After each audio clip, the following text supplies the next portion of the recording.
y a continuación revisaremos el tema cinemática del trauma. Los objetivos de este tema son, primero, conocer los conceptos, las definiciones y los principios físicos relacionados al adolescente politraumatizado. Luego, reconocer los mecanismos de injuria en los distintos tipos de trauma que intervienen en un paciente politraumatizado. Tercero, identificar los tipos de trauma respecto a lo que es el trauma contuso, asociado principalmente a trauma vehicular, trauma penetrante, vinculado a lo que es el trauma por arma blanca o armas de fuego, y finalmente las lesiones por explosión. Bueno, a modo introductorio, vemos que el trauma es actualmente la primera causa de muerte en la población joven, vale decir en los menores de 45 o 44 años. El trauma, como entidad independiente, es la tercera causa de muerte general, siguiendo a las enfermedades cardiovasculares y a las neoplasias. En el mundo se calcula una mortalidad aproximada de 5,8 millones de muertes al año, y 1.300.000, vale decir casi un tercio, corresponde a accidentes vehiculares. ¿Qué tenemos en Chile? En Chile, las muertes asociadas anualmente a trauma por accidentes vehiculares, según las diversas fuentes de estadística, están alrededor de 1.500 a 1.700 muertes, y eso se ha mantenido estable en los últimos 10 años. ¿Cuáles son las principales causas de muerte asociadas a trauma? Y obviamente en nuestro medio, la principal causa de muerte por trauma es accidentes vehiculares, seguida a muertes por violencia, vale decir agresiones por arma de fuego o arma blanca, y finalmente a caídas, y estas se dan básicamente en un contexto laboral. Tenemos que recordar también que la distribución de la muerte por trauma tiene una distribución trimodal, siendo una mortalidad en forma inmediata de un 50%, que es aquella muerte que ocurre en el momento del accidente, según distintos textos, hasta la primera hora de acontecido. Posteriormente viene la mortalidad precoz, que apunta a un 30% de las muertes, que es desde la primera hora del trauma hasta las siguientes 24 horas, y la mortalidad tardía del trauma, que se da en un 20%, que es aquella que ocurre posterior a las 24 o 48 horas. De acuerdo a esto, tenemos las medidas para intervenir esta mortalidad trimodal. Y tenemos claro que la mortalidad inmediata del trauma solo es posible disminuirla con manejo preventivo. La mortalidad precoz con un manejo adecuado inicial del trauma, sea este en el contexto prehospitalario u hospitalario, y en la primera al ingreso a unidades de paciente crítico, y obviamente la mortalidad tardía sea donde el paciente está ingresado habitualmente en un contexto de una UPC, donde serían las medidas a intentar disminuir la mortalidad. Revisando los conceptos y definiciones que rodean la cinemática del trauma, tenemos que obviamente la cinemática del trauma es una ciencia multidisciplinaria, básicamente, que intenta describir el mecanismo de lesión de lo que el trauma ocasiona en un organismo humano, integrando obviamente disciplinas como la biomecánica, conceptos de ingeniería y también incorporando las leyes físicas. Sabemos que el trauma es una lesión tisular, producto de intercambio energético que supera básicamente la resistencia o tolerancia de la arquitectura histológica de las distintas estructuras y que obviamente ocasiona disfunción de ese órgano o de ese tejido. El politraumatismo, que habitualmente se habla como lesión de 2 o más sistemas que comprometen la vida, probablemente una definición mucho más correcta, que es aquella disfunción de 2 o más sistemas producto de un trauma. De esta manera, dejamos en claro que es un solo mecanismo de trauma que va a ocasionar múltiples disfunciones, lo cual vamos a conocer como un paciente politraumatizado, lo cual obviamente conlleva riesgo de muerte. Ya analizando un poco el mecanismo del trauma, vemos lo que es el trauma puntuso o trauma cerrado, que es aquel impacto que ocurre en un área corporal extensa sin una localización específica o más bien localizada que genere una lesión única en la piel, y habitualmente es de alta energía, producto de esta superficie mayor involucrada, y conlleva compromiso multisistémico y habitualmente hay relacionados compromisos del sistema nervioso central. El trauma penetrante, a su vez, es un impacto por un objeto habitualmente contuso, puede ser una bala o un arma blanca, pero concentra energía en forma localizada en un punto de la superficie corporal, habitualmente de la piel, lo cual va a ser atravesada la piel, superando la resistencia que ofrece la piel, y dependiendo de la energía involucrada, en este caso un trauma por arma blanca está por definición un trauma de baja energía, va a generar un daño determinado. A diferencia de la alta energía en trauma penetrante, como ocurre en un arma de fuego, obviamente dependiendo del tipo de arma, que puede generar alguna lesión adyacente de mayor o menor complicación, insisto, según el tipo de energía involucrada, en este caso trauma penetrante. Los principios físicos que rodean la cinemática del trauma están vinculados directamente a la primera ley del movimiento, o a la primera ley de Newton, que es la ley que conocemos como ley de la inercia. ¿Qué nos dice esta ley? Que un cuerpo en movimiento continuará en movimiento de la misma forma como un cuerpo en reposo continuará en reposo. En el esquema vemos que al colisionar, en este caso chocar con un objeto detenido, como es un vehículo contra un árbol, el vehículo tiende a seguir en movimiento, el árbol tiende a seguir en reposo, lo cual ocasiona una transformación de energía que deviene en una deformidad del vehículo. Y obviamente, ¿qué ocurre con el conductor? El conductor, si no está sujeto con cinturón de seguridad, va a continuar en movimiento, colisionando su cuerpo contra, en este caso, el manubrio, por la consiguiente contusión torácica o todas las estructuras que puedan chocar o tomar contacto con la carrocería del vehículo. Y esto obviamente siguiendo su impulso o su ley de movimiento. Siguiendo con el mismo tema de la primera ley de Newton y el ejemplo en trauma contuso vehicular, tenemos que en la colisión o choque del vehículo, el cuerpo, en este caso el conductor o los ocupantes del vehículo, continuarán su vector de movimiento, en este caso hacia anterior. En el caso del conductor, la superficie anterior del cuerpo va a colisionar con el volante, las rodillas probablemente con parte del habitáculo, con el consiguiente daño. La superficie corporal del cuerpo obviamente continúa en movimiento hacia anterior, con lo cual existe lo llamado segunda colisión, que es básicamente los órganos internos que también, siguiendo el vector de movimiento, van a continuar su desplazamiento chocando, en este caso, contra estructuras internas. Esto ocasiona obviamente compresión de órganos, el conocido fenómeno de aceleración-desaceleración, en que órganos pediculados tienden a continuar su cinética de movimiento, de alguna forma pueden desgarrar el idio, el cual lo sostiene, en este caso la laceración esplénica, que es lo más común de ver en los traumas contusos. También puede existir laceración renal, laceración cardíaca, en caso de órganos que continúan su vector de movimiento y enfrentarse a una superficie que va a continuar en reposo. Continuando con los principios físicos, la segunda ley de Newton está bastante relacionada con lo que es la cinemática del trauma, y esta es la famosa ley de la energía cinética. La clásica fórmula masa por velocidad al cuadrado partido por 2, y sabemos que el principal componente de la magnitud de la energía cinética es la velocidad, dado que es al cuadrado. La gravedad de las lesiones habitualmente va a estar relacionada más bien a la velocidad de un cuerpo más que a la masa que este mismo posee. Y obviamente es un ejemplo matemático multiplicando la masa de un cuerpo a distintas velocidades y uno ve que la magnitud de la energía cambia significativamente.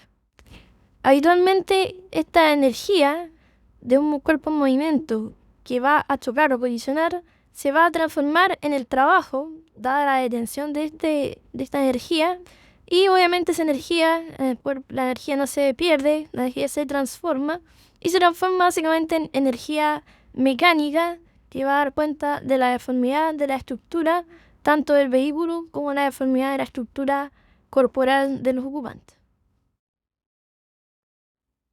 Siguiendo con el ejemplo de la segunda ley de Newton, tenemos que la energía cinética de una persona de 50 kilos que se desplaza a 50 km por hora, por ejemplo, dentro de un vehículo, dentro de una motocicleta, por la fórmula consiguiente, va a quedar determinada por una magnitud de 125.000 unidades de energía. Si a esta persona le cambiamos la masa, y en este caso es 80 kilos, desplazándose a la misma velocidad, vemos que la magnitud de energía de 125.000 aumenta a 200.000 unidades de energía. Pero si a la misma persona de 50 kilos se desplaza 30 kilómetros por hora más rápido, vale decir, a 80 kilómetros por hora, aumenta considerablemente, más del doble, la magnitud de la energía, siendo a 50 kilómetros por hora 125.000 y a 80 kilómetros por hora 320.000 unidades de energía. Por lo tanto, el cambio es absolutamente significativo, dependiente de velocidad y obviamente mayor energía cinética. Analizando lo que es el concepto de momentum, que básicamente incorpora el concepto de también la masa por la velocidad, también tenemos claro que en el caso del momentum para vehículos de alto peso, para decir muchas toneladas, obviamente el vehículo va a quedar determinado con un momentum importante. En este caso, por ejemplo, analizando la compresión que nos puede ocasionar un camión de alto tonelaje, básicamente en mecanismo de atrición, más que cuando existe el momentum de un vehículo liviano, que es muy poco probable que me atricione a una baja velocidad. En cambio, el momentum de un proyectil o una bala, que habitualmente no pesa más allá de unos gramos, tiene una altísima velocidad de metros por segundo, y eso determina obviamente un momentum importante en que es dependiente absolutamente de la velocidad. Por lo tanto, el concepto de momentum queda determinado para artículos pequeños o masas pequeñas, básicamente por lo que es velocidad, y en caso de vehículos grandes o muy pesados, va a ser dependiente netamente de la masa que va a ejercer su presión o su energía sobre un cuerpo de mucho menor resistencia como es un cuerpo humano. ¿Qué es importante en esta segunda ley? Que lo que interviene lo que es transformación de energía cinética en energía mecánica, es fundamental entender la prevención de este daño sobre el cuerpo en todo lo que son las medidas de mitigación del trauma, tales como los airbags, la deformación programada, el uso de cascos, el chaleco antibala, que básicamente disminuyen el momentum, disipando la energía cinética o transformándola en deformidad. Revisando ahora los mecanismos por lesión debido al intercambio de energía, tenemos diversas formas de ocasionar lesiones. Una de estas es la fricción, básicamente que es acortar alguno de los diámetros de una estructura, en este caso puede ser columna o huesos, que explica básicamente lo que son las fracturas transversales. Otro mecanismo es la extensión, obviamente dependiendo del eje de lesión también y el eje de fuerza, en que va a producir también fracturas transversales y en este caso también luxaciones, superando la capacidad articular de resistir a una determinada fuerza. La tracción, en que hay ejes opuestos de vectores, producto en un mismo mecanismo, obviamente va a generar desgarros cutáneos, desgarros musculares, también luxaciones. Son poco frecuentes acá las fracturas. En la compresión, en que los ejes de vector de fuerza, en vez de alejarse, confluyen en la misma dirección opuesta, básicamente van a generar fractura, lesión cervical por aplastamiento, estallido vertebral o también estallido orgánico. Y la torsión, en que hay ejes circulares opuestos, obviamente pueden generar fracturas espiroides, que es poco frecuente ver en trauma vehicular, habitualmente en contexto más bien deportivo. Analizando el ejemplo de un trauma contuso vehicular, vemos que hay varios tipos de movimiento y el organismo que interviene en una colisión vehicular. Obviamente esto puede ser una colisión o también en que son dos vehículos en movimiento, o un choque en que es un vehículo en movimiento contra un cuerpo que está fijo. Puede ser un árbol o un mismo vehículo estacionado o una estructura o una casa, una construcción. La colisión frontal obviamente va a ser cuando uno de los cuerpos en movimiento colisiona de forma frontal en el mismo eje de desplazamiento. La colisión lateral, a su vez, una colisión perpendicular a uno de los ejes de movimiento de uno de los cuerpos, en este caso móviles que se va a desplazar. La aparición posterior habitualmente el eje de movimiento o la magnitud del movimiento mayor colisiona por posterior a un vehículo. En este caso, el que ocasionó la colisión sufrió una colisión frontal, obviamente, y el que recibe la colisión va a recibir la colisión posterior. Puede ser rotacional en el caso de un vehículo que gira, o también volcamiento en el caso de que un vehículo va a sufrir una pérdida de su sustento volcando su estructura. Es importante señalar que en el caso tanto rotacional como el volcamiento, que a veces pueden ser a bajas velocidades, uno puede presumir que hay una baja energía involucrada. Sin embargo, tenemos que pensar que para mover un vehículo de 2 toneladas, 1,5 toneladas aproximadamente, se requiere bastante energía, por lo tanto no se puede minimizar el hecho de ir a baja velocidad con un volcamiento que a simple vista parece simple, pero la energía involucrada para mover un cuerpo de esa masa es importante. Revisando la mortalidad asociada a traumas vehiculares, que insisto, habitualmente es un trauma contuso, tenemos que esta va a depender directamente del tipo de colisión. Habitualmente la colisión frontal, que además es la colisión con mayor frecuencia de ver en los accidentes vehiculares, tiene una mortalidad de 50-60%. La colisión lateral, a su vez, 25-35%, que es la que le sigue en frecuencia, y también obviamente las lesiones son distintas. La colisión posterior tiene vinculada habitualmente la menor mortalidad debido a que es la menor frecuencia de ocurrencia, y también el organismo de las lesiones que recibe son de menor severidad respecto a los otros traumas, y el volcamiento obviamente tiene una mortalidad algo menor que la colisión frontal y lateral, que insisto son las de mayor frecuencia, pero el volcamiento también implica una mayor energía, por lo tanto la mortalidad asociada es del 8-15%, siendo menor por una cosa de frecuencia, pero también, insisto, la energía involucrada en un volcamiento es alta, por lo cual no es exento de mortalidad. La colisión o choque frontal, siguiendo la primera ley de Newton, sabemos que el cuerpo va a seguir en movimiento y luego de enfrentarse a un cuerpo que está en reposo. Cuando el cuerpo sigue en movimiento, se va a enfrentar a las áreas de colisión o de impacto que estén mayormente expuestas. En este caso, como ven los esquemas, hay compromiso encefálico por un impacto directo de la cabeza contra el parabrisas, con lo cual puede haber una fractura de cráneo y obviamente un trauma craneoencefálico con lesión encefálica directa y también por desaceleración. El macizo facial y los tejidos blandos de la cara obviamente también sufren impacto por una lesión directa. La columna cervical va a resultar lesionada, en este caso con una fractura, dependiendo si el mecanismo es hiperextensión, en el caso de extender hacia posterior, o una hiperflexión según el mecanismo de impacto del encéfalo contra el parabrisas. Esto obviamente va a superar la capacidad de resistencia teniendo una fractura transversa de columna cervical, una luxofractura hacia posterior hacia anterior y lesión medular y ligamentosa también con consiguiente trauma raquimedular.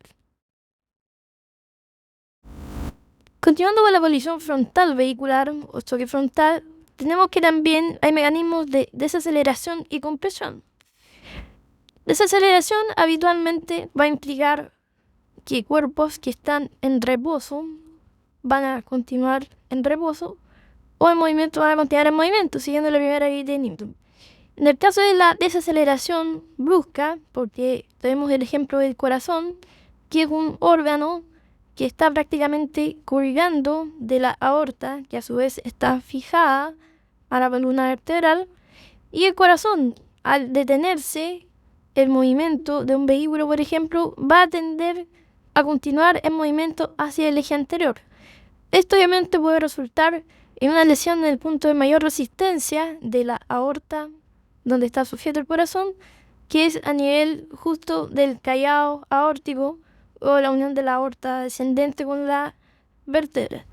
Por lo tanto, en ese punto hay un mecanismo de cizallamiento básicamente que puede venir en una lesión aórtica producto de una desaceleración brusca. Vimos que puede ocurrir, por ejemplo, en el cerebro, que continúa en su movimiento cuando hay una detención brusca del vehículo, y va a colisionar el polo anterior, polo lateral o polo posterior según el eje de movimiento. La lesión por compresión, a su vez, el eje, el vector de movimiento, va a superar la capacidad corporal y obviamente en situaciones en que el segmento corporal involucrado va a tener una capacidad de flexión o de compresión, en este caso el tórax o el abdomen, puede ser superado en cuanto a su compliance de resistencia, comprimiendo básicamente hígado, en este caso por una mayor exposición de superficie, o también otros órganos como por ejemplo el corazón. Habitualmente hay órganos mucho más protegidos, en este caso los riñones, que la lesión por compresión es bien poco frecuente. La posición lateral vehicular, habitualmente el eje de movimiento es perpendicular al vehículo que se traslada o que lleva dentro un ocupante. Como vemos en el esquema, habitualmente el eje vector impacta por lado lateral, ya sea derecho o izquierdo, y la cabeza, siguiendo la primera ley de Newton, tiende a permanecer en reposo, con lo cual, siguiendo en reposo, va a ocasionar un impacto lateral en este caso contra la estructura vehicular que le afecta más cercanamente. ¿Qué lesiones son las habitualmente involucradas? Tenemos que por una cosa de exposición a un impacto lateral, la cabeza, el cráneo, el cuello, obviamente por la consiguiente lesión encefálica, en este caso el lóbulo parietal, va a ser afectada mayormente, lo cual da cuenta de ser la segunda frecuencia de mortalidad en el tipo de mecanismo vehicular. El tórax, obviamente por una cosa de exposición, de superficie de exposición, también resulta lesionado, y la pelvis, más que las extremidades que habitualmente por una cosa de masa la resistencia al movimiento es menor, por lo tanto se va a transformar rápidamente en un desplazamiento de las piernas. No así la pelvis, que sostiene la masa corporal, que habitualmente en su sentido de inercia se va a poner a la resistencia, va a poner resistencia al movimiento, tiende a quedarse en reposo y obviamente resulta lesionada, fracturada en este caso, en las colisiones laterales. En la colisión o choque frontal, revisando nuevamente este concepto, vamos a revisarlo a nivel de extremidades. Habitualmente el fémur, en un paciente que se encuentre sentado, obviamente, conduciendo un vehículo, y encontrarse con un cuerpo al cual va a colisionar en forma frontal, tenemos que los ejes de fuerza van a ser opuestos entre sí.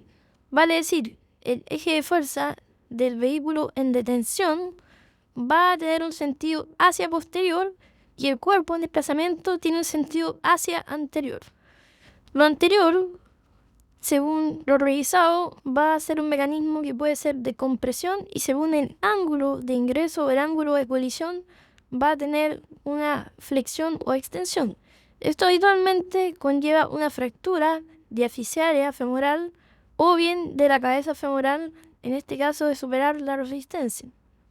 Lo mismo mecanismo puede ocurrir en pelvis, en que la cabeza femoral se va a impactar sobre el acetábulo, que a su vez la pelvis tiene una dirección anterior, obviamente fracturando la caída. Este tipo de lesiones habitualmente va a generar fractura de pelvis, fractura de fémur, lesión de ligamento y obviamente lesión de tejidos blandos involucrados. Revisando el concepto de trauma, tenemos el trauma en motociclistas. Tenemos claro que la motocicleta, al ser un vehículo considerado como vehículo menor, no posee carrocería y es el cuerpo del piloto, en este caso, la carrocería de la motocicleta. ¿Qué ocurre en este tipo de lesiones? Habitualmente hay colisión frontal o colisión lateral, con lo cual frecuentemente hay lesión craneoencefálica, por lo cual es fundamental el uso de casco acá para disipar la energía de impacto directo del encéfalo contra los distintos tipos de cuerpos a los cuales se enfrente. Obviamente, como insisto, el cuerpo es la carrocería, hay un alto riesgo de trauma raquimedular, tanto en lesiones posteriores, colisión anterior, colisión frontal, colisión lateral. Es fundamental también tener dispositivos de seguridad. Dado que el cuerpo en la carrocería es frecuente la eyección de un piloto al ser enfrentado un vehículo menor, una motocicleta contra un vehículo mayor. Esto, desgraciadamente, tiene un aumento de la mortalidad de aproximadamente un 300%. Se triplica el riesgo de morir. Como vemos en el esquema, y esto va a depender también del tipo de motocicleta en la cual está involucrada, puede ser frecuente la fractura bilateral de fémur, sobre todo cuando el piloto lleva una posición más que acostado, más bien sentado, y esto puede tener una fractura bilateral.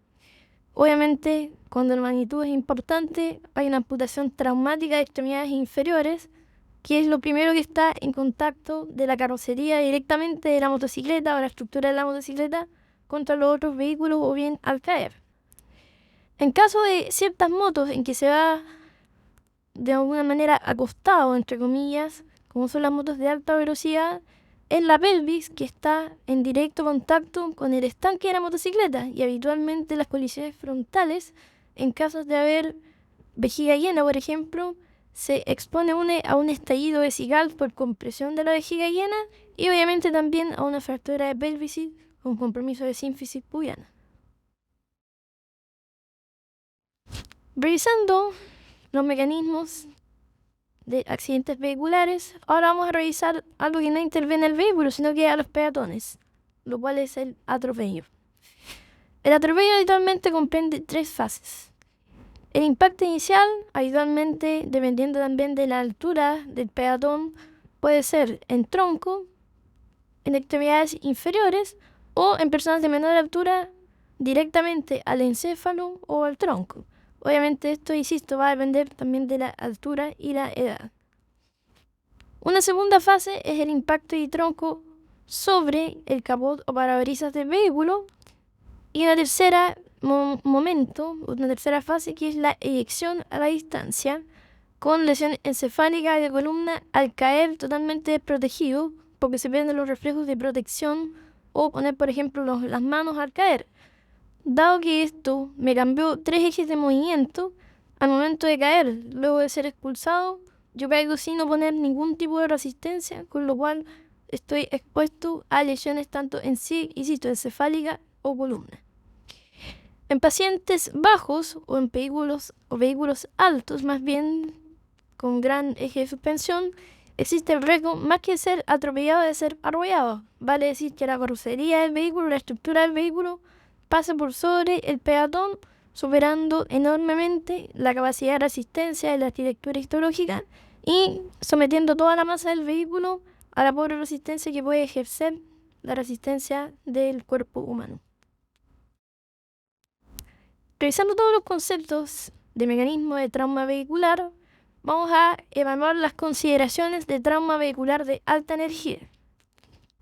Si bien es difícil establecer una magnitud o un vector de energía numérico establecido para establecer un trauma vehicular de alta energía, es importante considerar los hechos cinemáticos para establecer, más que alta energía, riesgo de morir o trauma grave. Uno es la presencia de ocupantes del vehículo muertos en la escena. ¿Qué quiere decir esto? Quiere decir que la energía involucrada en el accidente fue capaz de ocasionarle la muerte a un paciente. Por lo tanto, si estoy atendiendo a un paciente que fue testigo o fue parte de este accidente vehicular en que hay fallecidos, quiere decir que este paciente que estoy atendiendo fue sometido a la misma energía que mató a otra persona en el mismo hecho. La deformidad significativa del vehículo, básicamente vamos a definir lo que es la intromisión de la carrocería y el desplazamiento del motor hacia el habitáculo. Habitualmente los vehículos hoy en día tienen mayores medidas de seguridad con deformidad programada, pero habitualmente el desplazamiento de estructuras pesadas como es el motor o la capacidad de formar la carrocería del vehículo son hechos importantes porque son consideraciones energéticas que fueron obviamente excesivas, a lo cual estuvo sometido un ocupante del vehículo. De la misma manera, una necesidad de extricación. La extricación es el procedimiento que ejerce bomberos o en algunos otros países el sistema de rescate prehospitalario para poder sacar de una estructura deformada al ocupante. Por lo tanto, una extricación prolongada habitualmente me habla de una deformidad significativa y obviamente energía involucrada también significativa. La activación de los airbags, obviamente, también me habla de una energía significativa que fue necesaria la activación del airbag para disminuir la mortalidad. Tengo que considerar también esto como un hecho significativo al evaluar un trauma. La presencia del volcamiento, por lo que explicaba anteriormente, que la energía significativa o necesaria para dar vuelta a un vehículo es importante, dada la masa del vehículo y obviamente las fuerzas a las cuales fue sometido un cuerpo dentro de ese mecanismo. Y obviamente la eyección de ocupantes, dado que están sometidos a alta fuerza, a alta altura, también lo cual va a ocasionar lesiones considerables. Revisando otro componente que da cuenta de las muertes por trauma, como son las caídas de altura. Vamos a revisar que estas ocurren habitualmente por un mecanismo de trauma puntoso.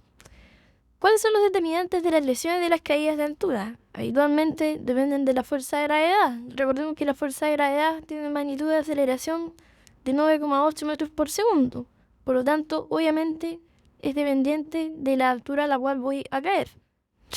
Es importante también la superficie de impacto sobre la cual voy a caer. Dado que hay superficies densas que se deforman poco o nada, superficies muy duras, y obviamente estas conllevan un riesgo de lesión grave porque la deformidad no la va a sufrir la superficie sobre la cual voy a impactar, sino el cuerpo humano sobre el cual está cayendo. El daño obviamente va a estar determinado por la distancia de la desaceleración también. Por ejemplo, si caigo sobre una estructura que se rompe mientras yo voy cayendo, la distancia de desaceleración del cuerpo en caída puede ser más significativa que caer sobre una superficie densa o dura como es el piso del pavimento. La desaceleración es inmediata sobre una superficie densa, pero en cambio cuando caigo sobre una techumbre, por ejemplo, la desaceleración puede ser menor según voy quebrando cosas al caer. La energía habitualmente se transmite en forma directa a huesos largos de extremidades inferiores en el caso de caer de pie, el tronco en el caso de caer en forma transversa. Esto puede superar la tolerancia de la estructura ósea por fuerzas de torsión y también por fuerzas de compresión. Respecto a la altura, tenemos claro que a mayor altura obviamente es mayor el riesgo de lesión. Primero por la magnitud del vector de aceleración, que es 9,8 metros por segundo. Habitualmente consideramos que cuando mi caída es 2 veces la altura del paciente, hay riesgo de lesión. Sobre 3 veces la altura hay riesgo de lesión crítica y caídas sobre 25 metros se consideran casi siempre letales. Revisando las caídas, tenemos que uno de los mecanismos principales es la desaceleración, probablemente más importante que el impacto directo. Habitualmente el cuerpo en caída trae consigo una energía cinética que va aumentando en 9,8 metros por segundo. Por lo tanto, al desacelerar bruscamente, vale decir, sin impacto en una superficie sólida como es el pavimento, hay órganos internos que tienden a seguir en movimiento, de acuerdo a la primera ley de Newton, y obviamente pueden ser lesionados por esta desaceleración si están con algún tipo de fijación interna. Los órganos lesionados por desaceleración habitualmente son hígado, aorta, vaso, riñón, y el mecanismo involucrado básicamente es un mecanismo de Cie. Y esto se da especialmente en órganos pediculados, en que el pedículo tiende a permanecer fijo o en inercia y es el órgano sólido el que por inercia misma va a tender a seguir en movimiento, ocasionando este tipo de lesión por desgarre. Revisando las caídas existen patrones de lesiones clásicos de acuerdo al tipo de caída y esto muchas veces ha sido susceptible de revisión en anatomía patológica. Tenemos la famosa caída sobre los pies, llamado también síndrome de Don Juan, en que hay una fractura bilateral de calcáneo y tobillo, que son las primeras estructuras expuestas a la desaceleración, luxación de rodilla, fractura de fémur y cadera, ipsilateral obviamente, y un trauma raquimedular por compresión medular por estallido vertebral también. En caso de caer sobre las manos, en que todavía existe un mecanismo defensivo, puede tener una fractura distal de radio y muñeca, luxación de hombros y fractura de clavícula cuando el eje impacta directamente, en este caso, una extremidad superior extendida, y el impacto directo va a ser sobre el hombro backslide. Y en el caso de la caída por la cabeza, que es el clásico mecanismo que ocasiona lesiones a los clavadistas o en caso de piqueros, habitualmente hay un trauma raquimedular de la columna cervical por compresión medular, por estallido vertebral. Obviamente este paciente también está expuesto a un trauma encefalocraneano y trauma facial por impacto directo. Revisaremos ahora el concepto del trauma penetrante. Sabemos que el trauma penetrante es el impacto que concentra en forma localizada la energía de un cuerpo en movimiento en un punto de la superficie corporal a la cual va a ingresar. Obviamente esto puede generar una lesión cutánea al superar la resistencia de la piel misma y también de los tejidos más profundos. Y esta resistencia es la que va a determinar la profundidad y la penetrancia de este cuerpo en movimiento. Sabemos que el ejemplo clásico del trauma penetrante es la lesión por arma blanca o la lesión por arma de fuego. Habitualmente, ¿cuál es el principio energético que cumple? Básicamente es la transformación de la energía, en que la energía mecánica, la energía cinética, se va a transformar en energía mecánica al ingresar al cuerpo, ocasionando mayor deformidad. De acuerdo a la segunda ley del movimiento, tenemos que la masa por aceleración va a determinar el vector de energía y obviamente en la magnitud de la energía que va a ser susceptible de transformar. ¿Cuáles son los factores a considerar en un trauma penetrante? Obviamente me interesa la velocidad a la cual va a ocasionar este trauma. Y esto es dependiente del tipo de arma. Habitualmente el tipo de arma va a ser un arma blanca, en que obviamente la velocidad de eso es bastante baja, pero la penetrancia puede ser alta dependiendo del tipo de arma. En este caso puedo sufrir lesión por un cuchillo o lesión por un objeto puntiforme, como puede ser por ejemplo un palo o un alambre o alguna estructura metálica. La energía involucrada, insisto, es directamente dependiente de la velocidad y esto es determinante en los proyectiles de arma de fuego, a la velocidad a la cual van a viajar también, y eso va a depender obviamente del calibre del dispositivo del proyectil al cual estoy siendo afectado. A modo conceptual, tenemos que el trauma penetrante por arma blanca es habitualmente un trauma de baja energía.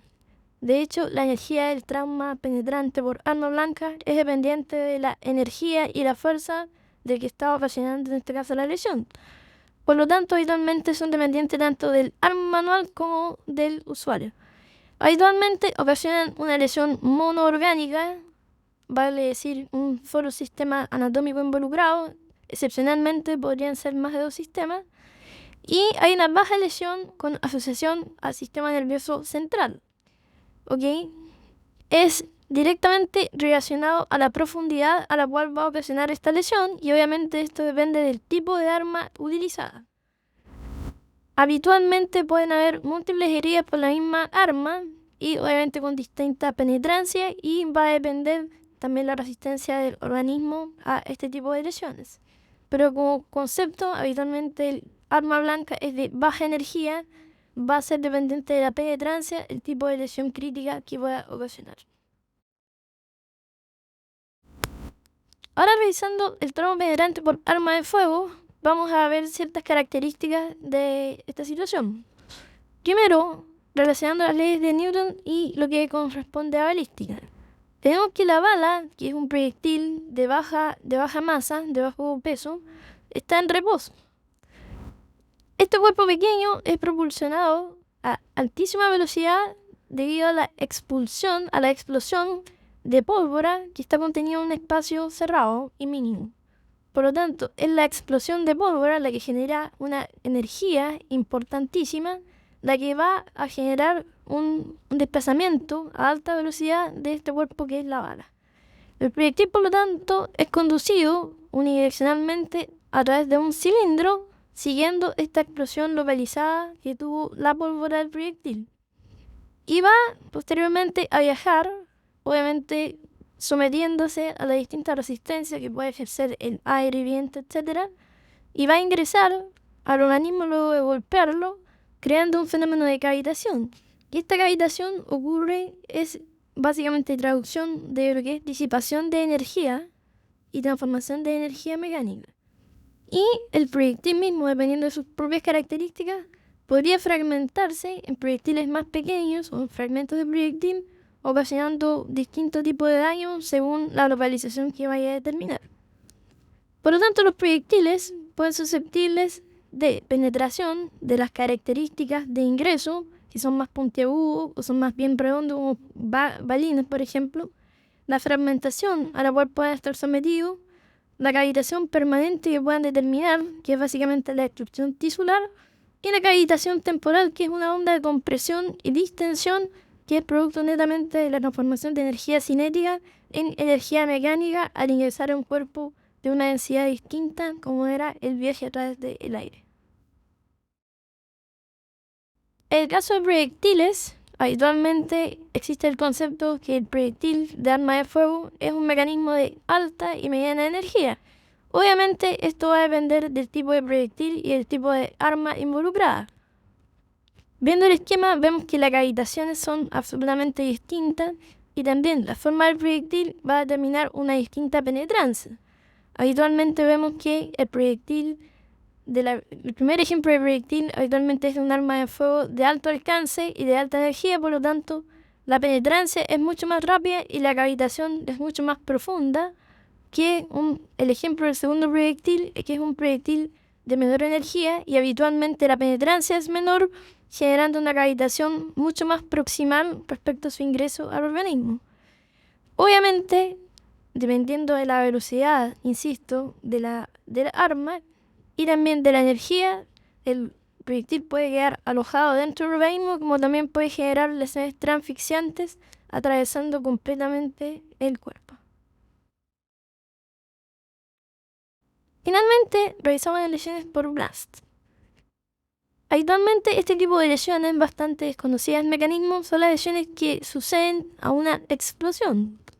Habitualmente pueden ser explosiones físicas, explosiones químicas, explosiones nucleares incluso, lo cual emite, además de la energía disipada, fragmentos a alta velocidad.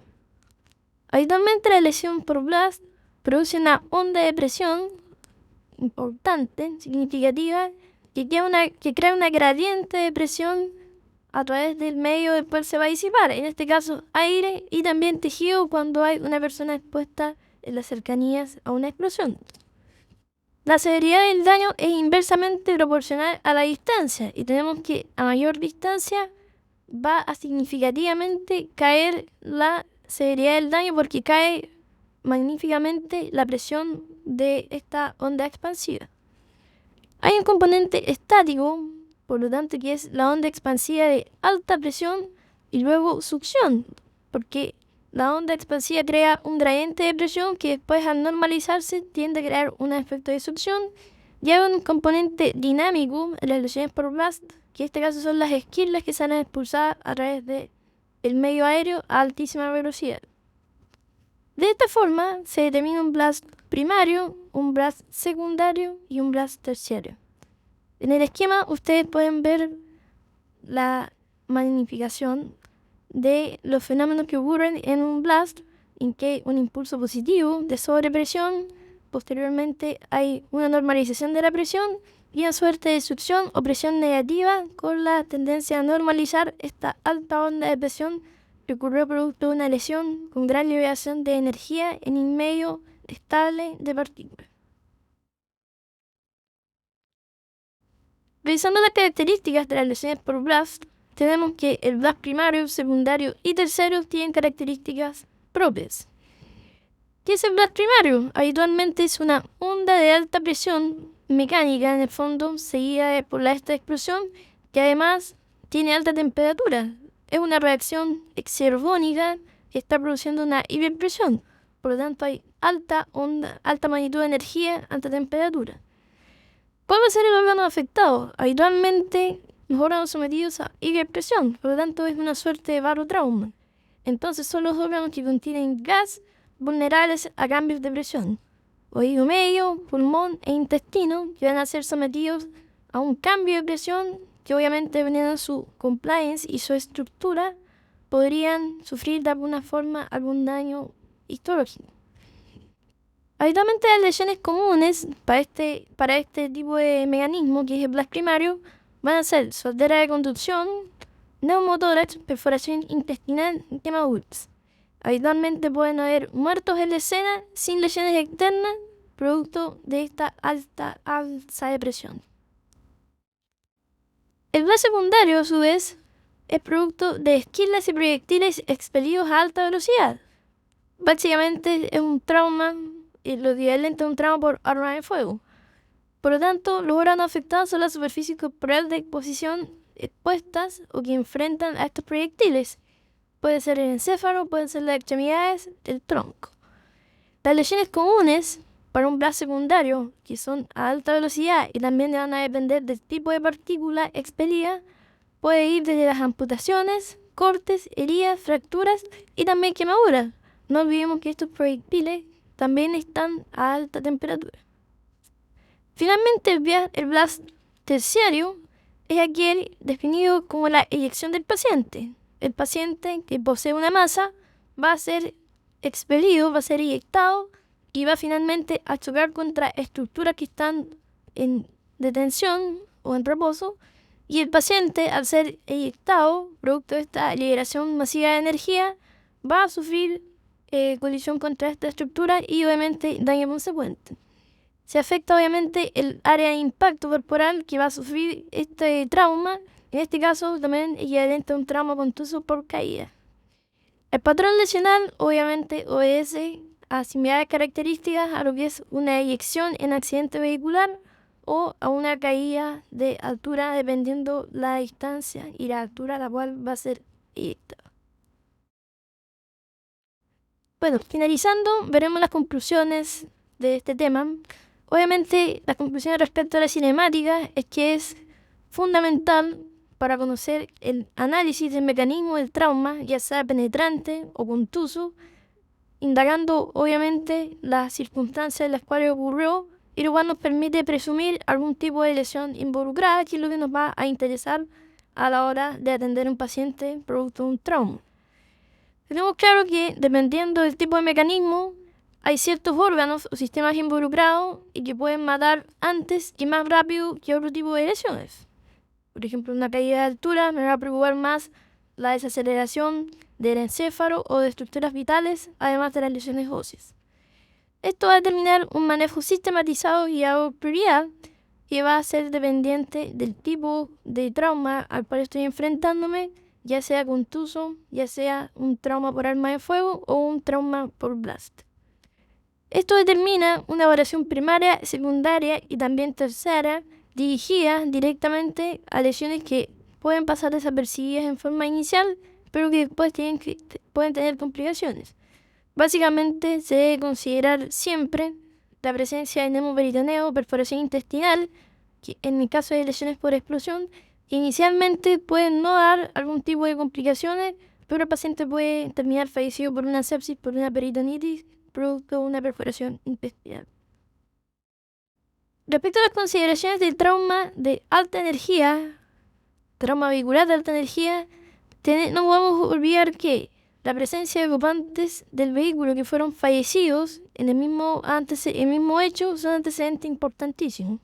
La deformidad del vehículo me habla de la transformación de energía, con lo cual puedo suponer que la intromisión de la carrocería, desplazamiento del motor, son aspectos importantes para ser considerados en un trauma de alta energía, un trauma grave. De igual manera, la necesidad de explicación prolongada de un ocupante es fundamental. La activación de los airbags me habla de que el airbag fue necesario activarse para disipar la energía de impacto de un ocupante. El volcamiento, así como la eyección de ocupantes, también me hablan de energía significativa involucrada en un accidente. Revisando la conclusión respecto a la cinemática, tenemos que la disminución de mortalidad inmediata, como se ve en la distribución trimodal del trauma, básicamente puede ser a través de medidas preventivas. La única manera de disminuir la mortalidad inmediata del trauma es evitando el trauma. La intervención en mecanismos de muerte inmediato no tiene ningún sentido o va a ser de baja efectividad debido a que son lesiones producto de energía significativa que van a ocasionar la muerte en forma inmediata.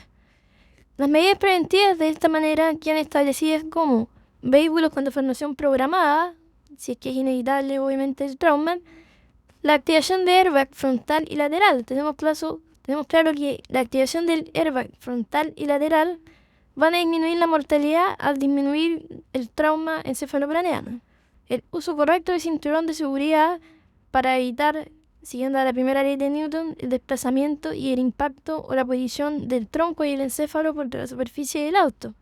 El uso de sillas infantiles correctamente utilizadas con mínimo desplazamiento.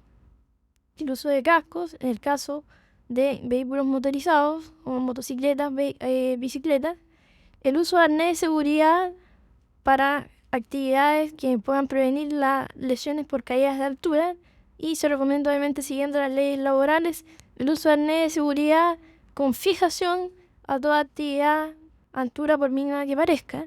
Y obviamente un control de armas y municiones para disminuir la mortalidad por armas de fuego, que son las que ocasionan mayor mortalidad respecto a las lesiones de tipo penetrante. Finalmente, queda la bibliografía sobre la cual se expuso este tema, donde pueden obtener más información de acuerdo a su propio interés y obviamente donde salen a veces algunos aspectos tocados en esta clase con mayor detalle y mayor análisis. Muchas gracias.